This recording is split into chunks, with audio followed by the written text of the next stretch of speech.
Hello my dear students, Engineers Gateway के इस YouTube platform पर मैं ललित राठी एक बार फिर से आपका स्वागत करता हूं। और आज हम यहां पर बात करेंगे बच्चों प्रोग्रामिंग फॉर प्रॉब्लम सॉल्विंग यानी कि पीपीएस के मॉडल पेपर की। आज हम पीपीएस के मॉडल पेपर की यहां पर बात करने वाले हैं। तो सबसे पहले आप वीडियो को ज्यादा से ज्यादा शेयर कर दीजिए ताकि वीडियो सभी बच्चों तक पहुंच सके और सभी बच्चे इस वीडियो का लाभ उठा सके।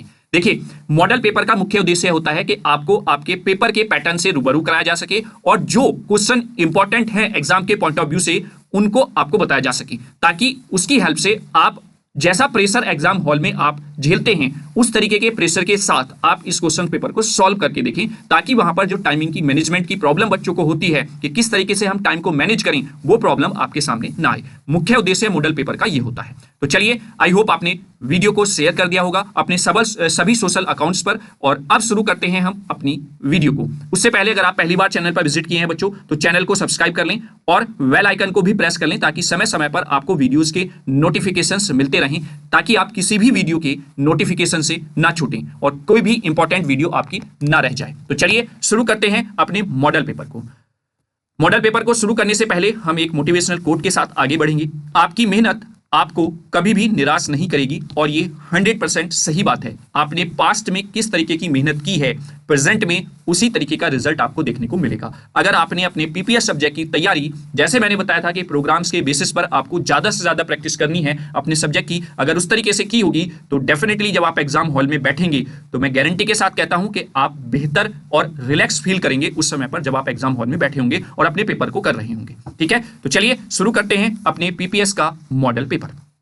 सबसे पहले अगर मैं बात करूं तो हर एक सब्जेक्ट की तरह कुछ इसी तरीके का पैटर्न आपको देखने को मिलेगा आपके पीपीएस सब्जेक्ट का भी। जैसे कि यहां पर आपका सब्जेक्ट कोड लिखा हुआ होगा, इधर पेपर आईडी आपकी मेंशन होगी, यहां पर रोल नंबर आपको फिल करने के लिए एक सेक्शन प्रोवाइड कराया जाएगा और देन आपके सब्जेक्ट का नाम यहां पर लिखा होगा, सेमेस्टर फर्स्ट लिखा होगा, थ्योरी एग्जामिनेशन 2024-25 सेशन आपका यहां पर मेंशन होगा और टाइमिंग आपकी 3 घंटे यहां पर रहेगी और मैक्सिमम मार्क्स आपके 70 रहेंगे, यानी कि आपको 70 मार्क्स के लिए लड़ाई यहां पर करनी है।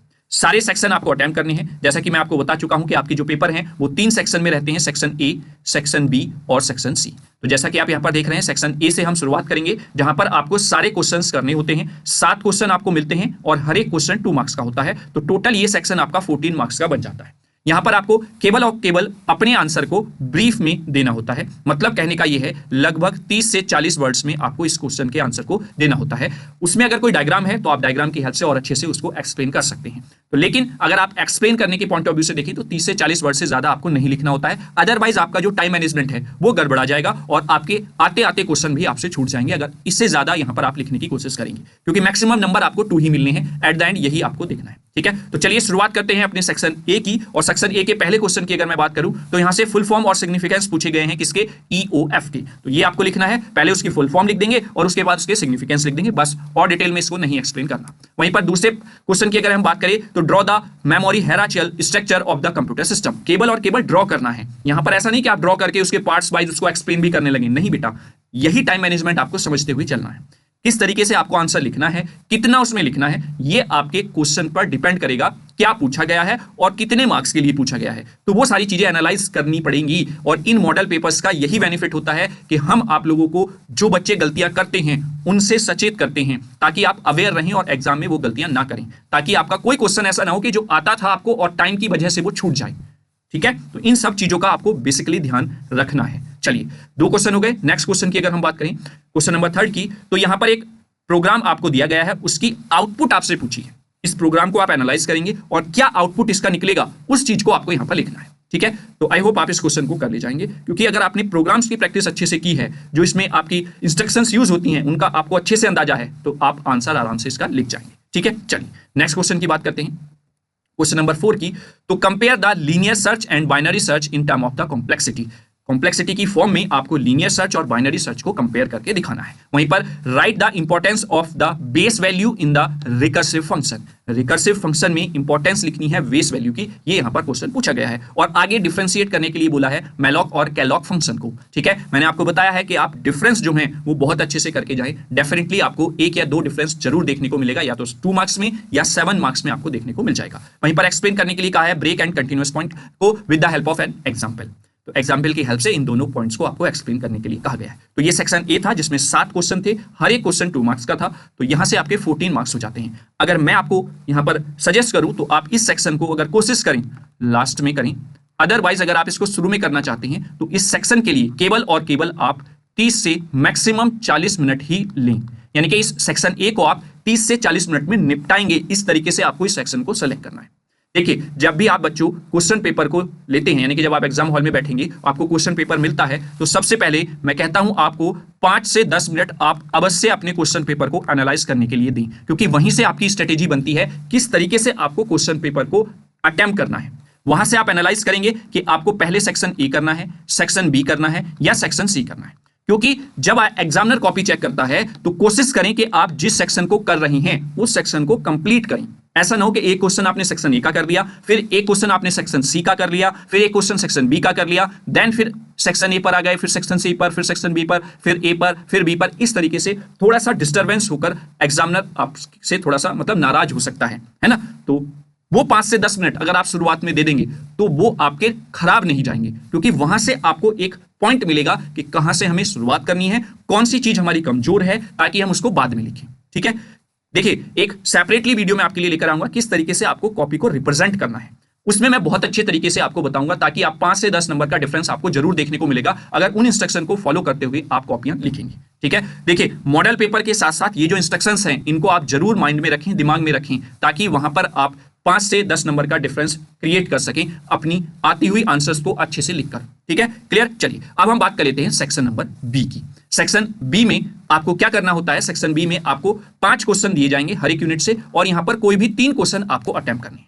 ठीक है, हर एक क्वेश्चन आपका 7 मार्क्स का होता है, तो यानी कि यहां से जितने मार्क्स आपको पास होने के लिए एक पर्टिकुलर सब्जेक्ट में चाहिए 70 में से, वो ये सेक्शन बी दे देगा। तो कहने का मतलब यह है बच्चों कि सेक्शन बी आपके लिए बहुत ही क्रूशियल है, क्योंकि डायरेक्टली यहां से आपको उतने क्वेश्चन, उतने नंबर मिलते हैं जितने आपको पास होने के लिए चाहिए, है ना। और यहां पर आपके पास पॉसिबिलिटी रहती है कि कोई भी 3 यूनिट अगर आप अच्छे से पढ़ के गए हैं तो आप तीनों क्वेश्चन आराम से अटेम्प्ट कर सकते हैं। ठीक, चलिए जैसे सेक्शन बी का पहला क्वेश्चन है कि फ्लो चार्ट को एक्सप्लेन करना है और उसके benefit using the flow charts in the programming क्या रहते हैं, और ड्रॉ करना है एक flow chart to find the sum and average of the N integers. यहां पर फ्लो चार्ट्स के बारे में पूछा गया है और उस पर एक प्रोग्राम मतलब ड्रॉ करने के लिए भी फ्लो चार्ट आपको दे दिया है for the sum and average of the N integers. वहीं पर अगर दूसरे क्वेश्चन की हम बात करते हैं, what is the pointer, pointer क्या होता है, क्यों इसकी रिक्वायरमेंट है, एक प्रोग्राम भी यहां पर लिखवाने के लिए कहा है जिसमें स्वैप द 2 नंबर्स बोला गया है, 2 नंबर को स्वैप करने के लिए एक प्रोग्राम लिखना है आपको सी लैंग्वेज में। ठीक है, आई होप इस क्वेश्चन को भी आप आराम से करके ले जाएंगे। चलिए नेक्स्ट क्वेश्चन की अगर मैं बात करता हूं, why break statement is required, break statement क्यों रिक्वायर्ड होता है, write a C program to check a character is a digit, alphabet और ए स्पेशल सिंबल। डिजिट है, अल्फाबेट है या स्पेशल सिंबल है, इसको चेक करने के लिए एक प्रोग्राम लिखने के लिए यहां पर कहा गया है। देखिए मैंने इससे पहले आपको पीपीएस के इंपॉर्टेंट क्वेश्चन भी यूनिट वाइज प्रोवाइड कराए थे, अगर आपने उनको अच्छे से तैयार किया है और फिर ये मॉडल पेपर आप प्रैक्टिस के तौर पर अगर करने बैठते हैं तो कहीं ना कहीं आपका कॉन्फिडेंस बिल्डअप जरूर होगा। ठीक है, अगर मैं 5 से 10 नंबर का डिफरेंस भी इस थोड़ी सी हेल्प मतलब जो मैंने प्रयास किया है उससे अगर आपके 5 या 10 नंबर का डिफरेंस मैं लेकर आ गया पहले वाली तैयारी से, तो मेरा जो मतलब लक्ष्य था, जो मेरा मोटिव था इन वीडियोस को प्रोवाइड कराने का, वो सफल हो जाएगा। ठीक है, तो आई होप आप लोग ईमानदारी से इन चीजों को तैयार करके जाएंगे और जो मॉडल पेपर में और जो इंपॉर्टेंट क्वेश्चंस मैंने बताए थे उनको बेहतर तरीके से आप तैयार कर लेंगे। ठीक है, चलिए नेक्स्ट क्वेश्चन की बात कर लेता हूं। डिफरेंस पूछा है in the call by value method and call by reference, और व्हाइल लूप और डू व्हाइल लूप के बीच में इन दोनों डिफरेंसेस को आपको बताना है। 7 नंबर में आपसे ये क्वेश्चन पूछा गया है। चलिए नेक्स्ट क्वेश्चन की बात कर लेते हैं। Discuss the dynamic memory allocation क्या होता है, उसमें calloc, malloc, realloc and free function with the suitable example explain करने के लिए कहा भी है। आई थिंक मैंने यहाँ पर 2 नंबर में इनमें से कोई से 2 के बीच में डिफरेंस भी पूछ लिया है, तो वो आप थोड़ा देख लेंगे क्योंकि ये क्वेश्चन इंपॉर्टेंट है। यहां से सेपरेटली भी आपसे क्वेश्चन पूछ सकता है और इस तरीके से आपसे सभी टर्म्स को देकर एक लॉन्ग क्वेश्चन की फॉर्म में भी वो क्वेश्चन को बनाकर पूछ सकता है। ठीक है, तो ये आप बेहतर तरीके से तैयार करके जाएं। ठीक है, अब देखिए जो आपका सेक्शन बी है यानी कि 7 मार्क्स के लिए है, बच्चे कहते हैं कि सर कितने पेपर भरने हैं। बेटा पेपर से मायने नहीं रखता है, आपसे जो क्वेश्चन में पूछा गया है आपने पॉइंट वाइज अगर वो चीज एक्सप्लेन की है तो वो चाहे 2 पेपर में आ जाए चाहे 4 पेपर में आ जाए, उससे ज्यादा तो आप लिखोगे नहीं, है ना। तो ये चीज आप माइंड से बिल्कुल निकाल दें कि आप 5 पेपर भरें या 7 पेपर भरें या 10 पेपर भरें 7 नंबर के क्वेश्चन के लिए, वो चीज गलत है। अगर आप मैथ जैसे सब्जेक्ट को देखें, फिजिक्स जैसे सब्जेक्ट को देखें, इलेक्ट्रिकल जैसे सब्जेक्ट को देखें जहां पर न्यूमेरिकल पूछे जाते हैं। और अगर बेटा न्यूमेरिकल अगर आपसे पूछा गया और हो सकता है वो न्यूमेरिकल एक ही पेपर की वन साइड पर आ जाए, तो फिर कहां से आप 7 पेपर उसमें भरेंगे? क्या उसको 7 बार करेंगे? नहीं ना बेटा। तो माइंड से ये चीज तो आप निकाल दें कि 7 नंबर के क्वेश्चन पेपर के लिए हमें 5 से 6 पेपर भरने होते हैं। ये बिल्कुल गलत स्ट्रेटेजी है, इस पर आपको काम नहीं करना है। केवल और केवल आपको ध्यान रखना है कि एग्जैक्टली आपसे पूछा क्या गया है। ठीक है, जो चीज आपसे क्वेश्चन में पूछी गई है उसको एक मैनर में, एक सीक्वेंस में आपको एक्सप्लेन करना है, वही एक सही आंसर होता है। नंबर ऑफ पेजेस कितने भरे हैं दैट्स नॉट मैटर। आपसे जो एग्जाम में पूछा गया है वो चीज आपने कितने सही तरीके से लिखी है, that's the matter. Is that clear? चलिए, आई होप आप इन इंस्ट्रक्शंस को बहुत अच्छे से दिमाग में रखेंगे और जब आप एग्जाम हॉल में अपने पेपर को सॉल्व करेंगे तो इन सब पॉइंट्स का बहुत अच्छे से आप ध्यान रखेंगे। आगे एक मोटिवेशनल कोट के साथ आगे बढ़ेंगे कि सक्सेस की सबसे खास बात यह होती है कि वो मेहनत करने वालों पर फिदा हो जाती है। यानी कि जैसे आपको कोई चीज अच्छी लगती है ना, आप उसके कायल हो जाते हैं, उस पर फिदा हो जाते हैं। सक्सेस भी कुछ ऐसा ही है कि अगर आपने मेहनत अच्छे से की है, ईमानदारी से की है, तो सक्सेस अपने आप आपकी तरफ भाग कर आएगी, अपने आप वो फिदा हो जाएगी आप पर, और जो आप चाहेंगे फिर उस तरीके से आपको सक्सेस मिलेगी। लेकिन मेहनत आपकी डिपेंड करेगी कितनी ईमानदारी से और कितनी लगन से आपने की है। चलिए नेक्स्ट बात कर लेते हैं क्वेश्चन की। अब हम बात करते हैं सेक्शन सी की। सेक्शन सी में आपको 5 क्वेश्चन मिलेंगे, हर एक क्वेश्चन में एक एक क्वेश्चन की चॉइस रहेगी। तो जैसे कि आप यहां पर देख रहे हैं, attempt any one part of the following. मैंने बताया 5 क्वेश्चन यहां पर हैं, तो हर एक यूनिट से आपको क्वेश्चन मिलेगा और हर एक यूनिट से 2 क्वेश्चन रहेंगे जिसमें से आपको एक ही अटेम्प्ट करना है। दैट मींस हर एक क्वेश्चन आपका 7 मार्क्स का रहेगा। तो टोटल सेक्शन सी जो है वो 35 मार्क्स का वेटेज रखती है out of 70। Is that clear? तो चलिए पहली यूनिट के पहले क्वेश्चन की बात अगर मैं करूं यहां पर, illustrate the basic components of the computer system with the net block diagram and also explain the various function of the operating system in detail. यानी कि ऑपरेटिंग सिस्टम के जो वेरियस फंक्शंस हैं उनके बारे में भी यहां पर पूछा गया है। अगर हम सेकंड क्वेश्चन की बात करें यहां पर, तो discuss the various primitive data type used in the C with the suitable example including their required memory size, format, specializer and range. इसके बारे में यहां से पूछा गया है। तो आपको ये दोनों क्वेश्चन बहुत अच्छे से तैयार कर लेना। आई होप क्वेश्चन नंबर 3 आपको क्लियर हुआ होगा। अगर हम बात करें नेक्स्ट क्वेश्चन की, जहां पर फिर से आपका एक क्वेश्चन आपको अटेम्प्ट करना है। पहला क्वेश्चन क्या कह रहा है? Illustrate the various type of the storage classes in the C language with a suitable example in C language. यानी कि आपसे different types of storage classes जो हैं वो पूछी गई हैं विद सुटेबल एग्जांपल आपसे कहा गया है सी लैंग्वेज में। ठीक है, आगे अगर हम बात करें यहां पर सेकंड पार्ट की, क्वेश्चन नंबर 4 की, तो वो क्या कहता है?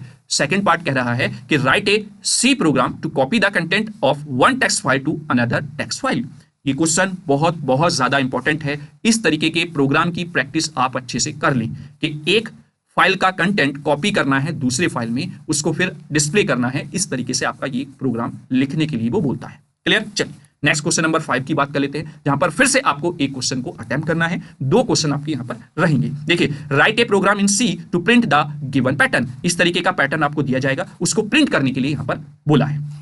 इस प्रोग्राम को आपको लिखना है ताकि रिजल्ट में आपको इस तरीके का पैटर्न देखने को मिले।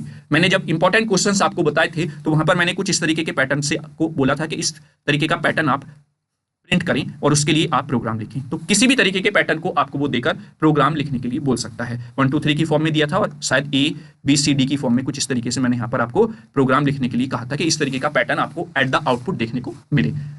ठीक है, तो इस तरीके के प्रोग्राम की आपको प्रैक्टिस बहुत अच्छे से करके जानी है। डेफिनेटली आपको एक क्वेश्चन देखने को मिल जाएगा इस तरीके का। ठीक है, चलिए नेक्स्ट बात करते हैं सेकंड पार्ट की। तो write a program to print the multiplication of 2 dimensional matrix with m dot, यानी कि m मल्टीप्लिकेशन एंड डायमेंशन। इस तरीके का मैट्रिक्स से रिलेटेड, और मैंने कुछ और टॉपिक्स भी आपको यहां पर बताए थे कि इन टॉपिक्स पर भी आपको प्रोग्राम की प्रैक्टिस करनी है। अगर आपने वो वीडियो नहीं देखा है तो वो वीडियो जरूर देख लें। वहां पर मैंने बहुत सारे टॉपिक्स ऐसे बताए हैं जो एग्जाम के पॉइंट ऑफ व्यू से इंपॉर्टेंट है, जिन पर आपको प्रैक्टिस करके जाना ही जाना है। उनके प्रोग्राम की प्रैक्टिस आपको करनी ही करनी है। ठीक है, यहां पर मैंने एक ऑप्शनल में क्वेश्चन और यहां पर आपके लिए लिखा है ताकि आप उसकी भी अच्छे से तैयारी कर सकें। Write a C program to generate a series of Armstrong number between the 200 and 800। देखिए, आर्मस्ट्रांग सीरीज आपसे जनरेट कराने के लिए एक सी प्रोग्राम लिखने के लिए कहा है, बशर्ते यहां पर नंबर चेंज हो सकता है। वो नंबर की रेंज कुछ भी आपको दे दे, अदरवाइज आपका क्वेश्चन इस तरीके से पूछा जा सकता है, जो कि इंपॉर्टेंट था, मुझे इंपॉर्टेंट लगा, इस वजह से मैंने यहां पर इंक्लूड कर लिया है। ठीक है, यानी कि यहां पर मैंने एक एक्स्ट्रा क्वेश्चन आपको यहां पर दिया है। क्लियर? चलिए अब बात कर लेते हैं क्वेश्चन नंबर 6 की। सेम सिचुएशन यहां पर रहेगी, दो क्वेश्चन में से एक आपको अटेम्प्ट करना है। तो पहले क्वेश्चन को अगर हम देखें, what is the pre procedure, pre procedure क्या होता है, मैक्रो एक्सपेंशन को एक्सप्लेन करने के लिए बोला है, फाइल इंक्लूजन को एक्सप्लेन करने के लिए बोला है, कंडीशनल कॉम्प्लीलेशन को एक्सप्लेन करने के लिए बोला है विद सुटेबल प्रोग्रामिंग एग्जाम्पल, यानी कि जो भी आप ये तीनों टर्म्स को जब एक्सप्लेन करेंगे तो इनके एक प्रोग्रामिंग एग्जाम्पल के साथ इनको एक्सप्लेन करने के लिए कहा गया है। Is that clear? चलिए आगे बात करते हैं सेक्शन मतलब 6 के सेकंड पार्ट की, बी की। तो डिस्कस द सॉर्टिंग, सॉर्टिंग क्या होती है, और एक प्रोग्राम लिखने के लिए कहा है for the selection sorting. Selection sorting के लिए एक प्रोग्राम लिखना है और उससे पहले आपको डिस्कस करना है कि एक्चुअल में सॉर्टिंग होता क्या है। तो इस तरीके से क्वेश्चन नंबर 6 के ये दोनों पार्ट हो जाते हैं। देखिए किस तरीके से आपको आंसर को रिप्रेजेंट करना है। जैसे हम 6 क्वेश्चन को ही देख लेते हैं। तो सबसे पहले आप प्री प्रोसेसर लिखेंगे, उसके बारे में बताएंगे, फिर आप मैक्रो एक्सपेंशन लिखेंगे, उसके बारे में बताएंगे विद प्रोग्रामिंग एग्जाम्पल, देन आगे आप इस टर्म को एक्सप्लेन करेंगे विद प्रोग्रामिंग एग्जाम्पल, और at the end third term जो आपसे पूछी है उसको with the help of example आप एक्सप्लेन करेंगे। ये पैटर्न होता है आंसर को लिखने का, जिससे कि एग्जामिनर भी खुश रहता है और आप भी एक सीक्वेंस में अपने आंसर को लिख पाएंगे। मैटर नहीं करेगा कितने पेजेस हैं, भाई 4 भी हो सकते हैं, 3 भी हो सकते हैं, 5 भी हो सकते हैं, वो डिपेंड करेगा कितना आंसर आपसे पूछा गया है, कितनी टर्म्स आपसे एक्सप्लेन करने के लिए कहा गया है। Is that clear? I hope आप लोग बहुत अच्छे से समझ गए होंगे। अब लास्ट क्वेश्चन यानी कि क्वेश्चन नंबर 7 की हम बात कर लेते हैं। यहाँ पर क्वेश्चन नंबर 7 में भी वही है, लेकिन उससे पहले हम एक कोट के साथ आगे बढ़ेंगे। जो चीज आपको चैलेंज करती है वही चीज आपको चेंज करेगी।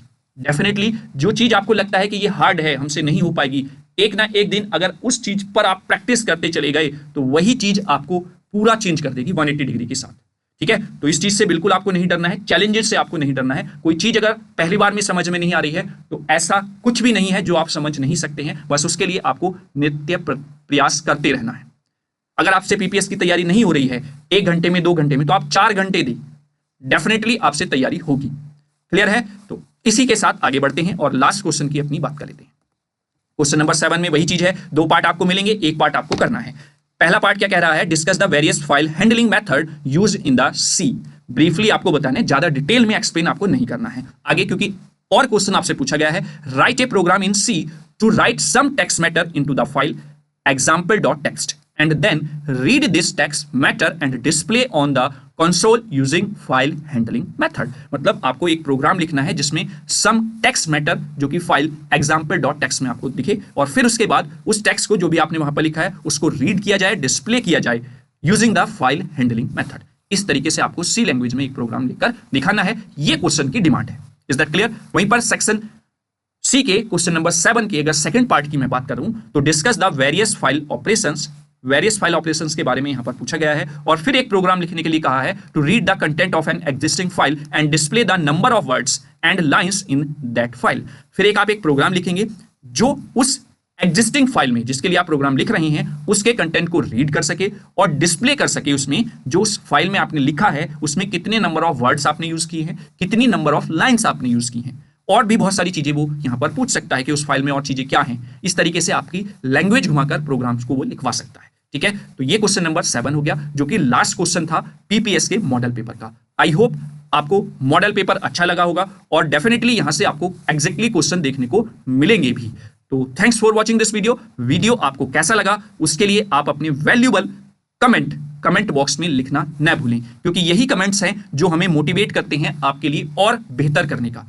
आपकी डिमांड्स आई कि सर और सब्जेक्ट्स के भी इंपॉर्टेंट क्वेश्चंस मॉडल पेपर आप प्रोवाइड करा दीजिए। मैंने थोड़ा सा हेल्प ली दूसरे टीचर्स की और फिर मैंने पीवाईक्यूज को एनालाइज किया, देन आपके लिए मैंने ये मॉडल पेपर्स तैयार किए, इंपॉर्टेंट क्वेश्चंस यूनिट वाइज तैयार किए। कहीं ना कहीं आप लोगों की हेल्प हो सके, कहीं ना कहीं आपको 5 से 10 नंबर का बेनिफिट मेरी वजह से मिल जाए, बस यही चाहते हैं। और आपके वैल्यूएबल फीडबैक्स कमेंट बॉक्स के थ्रू आप हमें मिल जाएं, बस यही एक एनर्जी का सोर्स है आप लोगों की तरफ से। ठीक है, वीडियो अगर अच्छा लगा है तो लाइक वाला बटन प्रेस कर दें। वीडियो को जैसा कि मैंने शुरुआत में बोला था शेयर कर दें ज्यादा से ज्यादा, तो वीडियो को शेयर कर दें अगर अभी तक नहीं किया था, और अगर पहली बार चैनल पर विजिट किए हैं तो चैनल को सब्सक्राइब कर लें, बेल आइकन को प्रेस कर लें ताकि समय समय पर हमें नोटिफिकेशंस मिलते रहें। सब्सक्राइब करने के लिए मैं इसलिए बोलता हूं बच्चों कि ये जो आपके नंबर्स हैं सब्सक्रिप्शन के, ये हमें मोटिवेट करते हैं कि हाँ सामने हमारे बच्चे बहुत ज्यादा हमसे उम्मीद लगाए हुए हैं, हम उनके लिए किस तरीके से बेहतर प्रयास कर सकते हैं, किस तरीके से हम उनकी हेल्प कर सकते हैं, बस इसी के उद्देश्य से आपसे चैनल को सब्सक्राइब करने के लिए कहा जाता है। ठीक है, तो चलिए thanks for watching this video, और एट द एंड आप सभी को आपके पीपीएस एग्जाम के लिए